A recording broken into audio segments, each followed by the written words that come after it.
Hello friends, VIP Malayalam ചാനലിലേക്ക് എല്ലാവർക്കും ഒരിക്കൽ കൂടി സ്വാഗതം.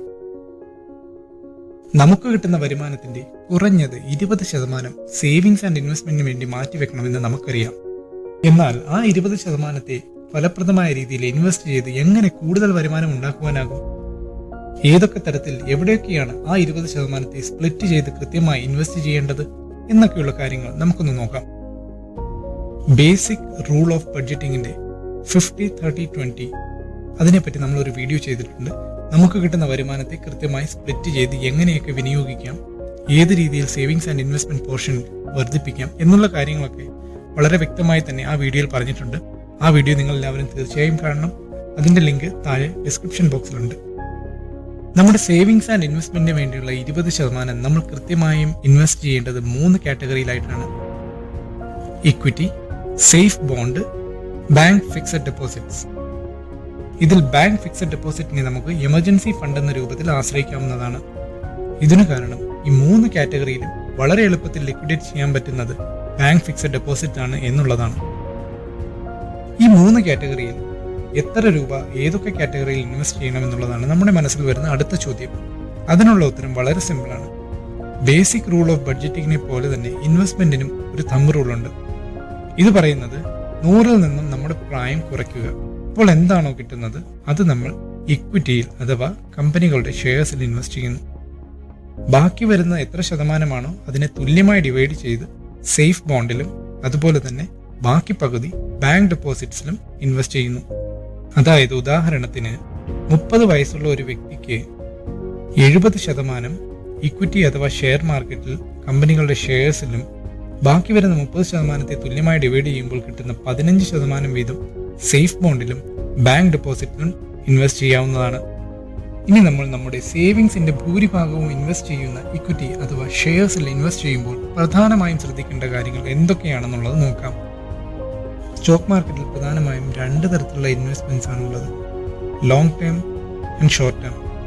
അതുകൊണ്ട് തന്നെ പ്രധാനമായും നമ്മുടെ ഫിനാൻഷ്യൽ ഗോൾസിനെ ആശ്രയിച്ചിരിക്കുന്നു നമ്മുടെ ഇൻവെസ്റ്റ്മെന്റ് സ്ട്രാറ്റജി.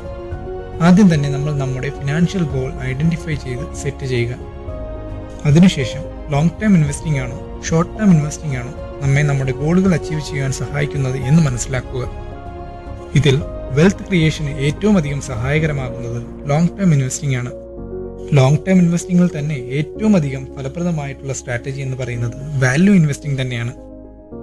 ബെഞ്ചമിൻ ഗ്രാഹം, അദ്ദേഹത്തിന്റെ വിദ്യാർത്ഥിയായ വാരൻ ബഫറ്റ്, മൈക്കൽ ലീച്ചിൻ, ഡേവിഡ് അബ്രാംസ്, ഇന്ത്യയിൽ നിന്നാകട്ടെ രാംദേവ് അഗർവാൾ, വിജയ് കേഡിയ, രാധാകൃഷ്ണ ദമാനി, ഇവരൊക്കെ വാല്യൂ ഇൻവെസ്റ്റിംഗ് വഴി ഇൻവെസ്റ്റ് ചെയ്ത് സക്സസ്ഫുൾ ആയിട്ടുള്ള വ്യക്തികളാണ്. ഒരു വാല്യൂ ഇൻവെസ്റ്റർ ആകുന്നതിന് ആദ്യമായി നമ്മൾ മനസ്സിലാക്കേണ്ട ഒരു വസ്തുത എന്ന് പറയുന്നത് പ്രൈസും വാല്യൂവും തമ്മിലുള്ള വ്യത്യാസമാണ്. Price is what we pay for it and value is what we get എന്നാണ് വാരൻ ബഫറ്റ് പറഞ്ഞിരിക്കുന്നത്. അതായത് പ്രൈസ് എന്നാൽ മാർക്കറ്റിൽ നമ്മൾ ഒരു ഷെയറിനെ മേടിക്കുന്ന വില. ആ വില സപ്ലൈ ആൻഡ് ഡിമാൻഡിന് അനുസൃതമായി വ്യത്യാസപ്പെട്ടുകൊണ്ടിരിക്കുന്നു. എന്നാൽ വാല്യൂ എന്നത് കമ്പനിയുടെ business, earnings, management, growth, financial statements എന്നീ ഘടകങ്ങളിലൂടെ വിശകലനം ചെയ്ത് മനസ്സിലാക്കിയെടുക്കുന്ന ഒരു വസ്തുതയാണ്. ഒരു ഇൻവെസ്റ്ററെ സംബന്ധിച്ചിടത്തോളം വാല്യൂ എന്നത് ഇൻവെസ്റ്റ്മെന്റിന് പറ്റിയ ഏറ്റവും നല്ല ഒരു ടൂളായി തന്നെ നമുക്ക് കണക്കാക്കാം. വാല്യൂ ഇൻവെസ്റ്റിംഗ് എന്നാൽ ഒരു കമ്പനിയെ നന്നായി വിശകലനം ചെയ്ത് അതിന്റെ മാർക്കറ്റ് പ്രൈസ് അതിന്റെ ഇൻട്രിൻസിക് വാല്യൂ അഥവാ ബുക്ക് വാല്യൂവിനേക്കാൾ കുറവായി വരുമ്പോൾ ബൈ ചെയ്ത് ലോങ് ടേമിനായി ഹോൾഡ് ചെയ്യുന്നു എന്നുള്ളതാണ്. ഇതിൽ ഇൻട്രിൻസിക് വാല്യൂ കാൽക്കുലേറ്റ് ചെയ്യുന്നതിനായും പലതരം മെത്തേഡുകളും ഉപയോഗിക്കാറുണ്ട്. നമ്മളിൽ പലരും ഒരു ബിസിനസ് തുടങ്ങാൻ താല്പര്യമുള്ളവരാണ്. മൂലധനമില്ലാത്തതിനാലോ സ്ഥലപരിമിതികൾ ഉള്ളതിനാലോ ബിസിനസ് ചെയ്യാതിരിക്കുന്ന ഒരുപാട് കൂട്ടുകാർ നമുക്കിടയിൽ ഉണ്ടാകും. നമുക്കിഷ്ടമുള്ള നമ്മൾ മനസ്സിലാക്കുന്ന ഒരു ബിസിനസ് മോഡലുള്ള കമ്പനി നന്നായി വാല്യുവേഷൻ ചെയ്ത് ഇൻവെസ്റ്റ് ചെയ്യുമ്പോൾ അത് 1000 രൂപയോ 10,000 രൂപയോ 1,00,000 രൂപയോ ആയിക്കോട്ടെ, നമ്മൾ ആ കമ്പനിയുടെ ബിസിനസ് കൂടിയാണ് മേടിക്കുന്നത്. ആ കമ്പനിയുടെ ബിസിനസ്സിൽ നിന്നും ജനറേറ്റ് ആകുന്ന പ്രോഫിറ്റിന് നമ്മൾ കൂടി അർഹരാവുകയാണ്. ഇത്തരത്തിൽ വാല്യൂ ഇൻവെസ്റ്റിംഗ് ചെയ്യുമ്പോൾ എന്തൊക്കെ കാര്യങ്ങളാണ് പ്രധാനമായും ശ്രദ്ധിക്കേണ്ടതെന്ന് നമുക്ക് നോക്കാം. Buy at discount rate. Share price കമ്പനിയുടെ ക്വാളിറ്റി അപേക്ഷിച്ചുള്ള വാല്യൂവിനേക്കാൾ താഴെയാണെങ്കിൽ അതൊരു ബാർഗെയിൻ ബൈ ആണ്. ഒരുപക്ഷെ കമ്പനിയുടെ ബിസിനസ് മോശമായതിനാലോ മാനേജ്മെന്റ് മോശമായതിനാലോ ആയിരിക്കില്ല കമ്പനിയുടെ പ്രൈസ് അത്രയും താഴെ വന്നിരിക്കുന്നത്. മറ്റു പല പുറമേയുള്ള സാഹചര്യങ്ങളുടെയും എഫക്റ്റ് ആയിരിക്കാം ഒരുപക്ഷെ കമ്പനിയുടെ ഷെയർ അത്രയും താഴത്തേക്ക് വരാൻ കാരണമായിരിക്കുന്നത്. അത്തരത്തിലൊരു ഓപ്പർച്യൂണിറ്റി ബൈയിങ് ഓപ്പർച്യൂണിറ്റി ആയിട്ട് കണ്ടുകൊണ്ട് നമ്മൾ ആ ഷെയർസിലേക്ക് ഇൻവെസ്റ്റ് ചെയ്യുന്നു. എന്നാൽ ഇവിടെ ശ്രദ്ധിക്കേണ്ട ഒരു കാര്യം, ഒരു ഷെയർ 500-ൽ നിന്നും 300 രൂപയായാൽ അത് ഒരിക്കലും ബാർഗെയിൻ ബൈ ആകണമെന്നില്ല. അവിടെയാണ് നമ്മൾ കമ്പനിയുടെ ക്വാളിറ്റിയെ പറ്റി അനലൈസ് ചെയ്തിരിക്കേണ്ടതിന്റെ ആവശ്യകത. നമ്മളൊരു കടയിൽ ഷർട്ട് മേടിക്കാൻ പോകുന്നു എന്ന് കരുതുക. ഷർട്ടിന്റെ വില 2000 രൂപയിൽ നിന്നും 1000 രൂപയായി 50% ഡിസ്കൗണ്ട് സെയിൽ ചെയ്യപ്പെടുന്നു. ഇത്തരത്തിൽ നമ്മൾ ഒരിക്കലും ഷർട്ടിന്റെ ഡിസ്കൗണ്ട് റേറ്റിന്റെ അടിസ്ഥാനത്തിൽ വാങ്ങില്ല. ഷർട്ടിന്റെ ക്വാളിറ്റി കൂടി നമ്മൾ നോക്കാറുണ്ട്. ഷർട്ടിന്റെ വില 2000-ൽ നിന്നും 1000 രൂപയായപ്പോൾ ഷർട്ടിന്റെ മെറ്റീരിയലിന് 1000 രൂപയുടെ വിലയുണ്ടോ, അല്ലെങ്കിൽ 1000 രൂപ വിലമതിക്കുന്നതാണോ ഷർട്ടിന്റെ ക്വാളിറ്റി എന്നുള്ളത് കൂടി പരിഗണിച്ചതിന് ശേഷം മാത്രമേ നമ്മൾ ഷർട്ട് മേടിക്കാറുള്ളൂ. അതുപോലെ തന്നെയാണ് നമ്മൾ ഒരു കമ്പനിയിൽ ഇൻവെസ്റ്റ് ചെയ്യുമ്പോഴും ശ്രദ്ധിക്കുന്നത്. ഇനി നമുക്ക് കമ്പനിയുടെ ക്വാളിറ്റി അഥവാ വാല്യൂ എങ്ങനെ മനസ്സിലാക്കാമെന്ന് നോക്കാം. ഇതിനായി ആദ്യമായി കമ്പനിയുടെ പെർഫോമൻസും ആ കമ്പനി പ്രതിനിധാനം ചെയ്യുന്ന സെക്ടറിന്റെ പെർഫോമൻസും നമ്മൾ അനലൈസ് ചെയ്യണം. ഉദാഹരണത്തിന്, ഫാർമ സെക്ടറിൽ ഒരു കമ്പനി AB ഫാർമ എങ്ങനെ അതേ സെക്ടറിലെ മറ്റ് കമ്പനികളെ അപേക്ഷിച്ച് പെർഫോം ചെയ്യുന്നു, ബിസിനസ് ഗ്രോത്ത് എങ്ങനെയാണ്, കമ്പനിയുടെ ഷെയർ പ്രൈസ് ഡിസ്കൗണ്ടിലാണെങ്കിൽ അതിന്റെ പ്രധാന കാരണം എന്താണ് എന്നൊക്കെയുള്ള കാര്യങ്ങൾ ശ്രദ്ധിക്കുക. അടുത്തത് കമ്പനിയുടെ ബിസിനസ് മോഡൽ മനസ്സിലാക്കുക എന്നുള്ളതാണ്.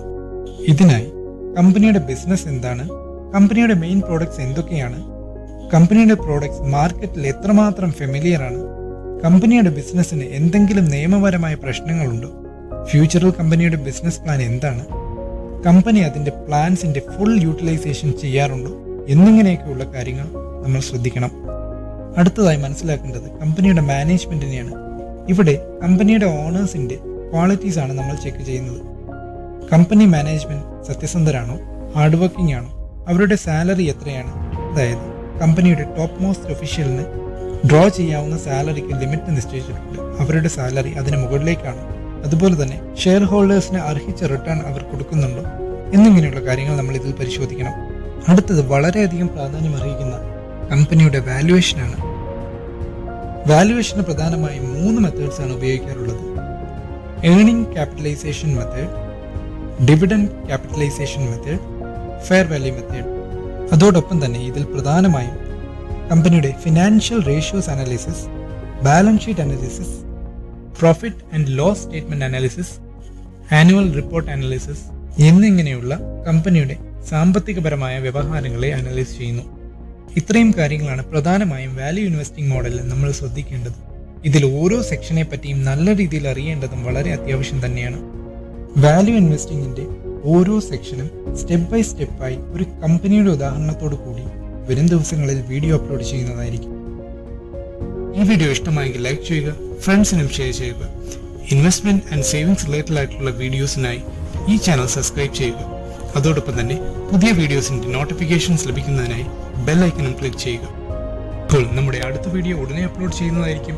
അതുവരേക്കും ഗുഡ് ബൈ.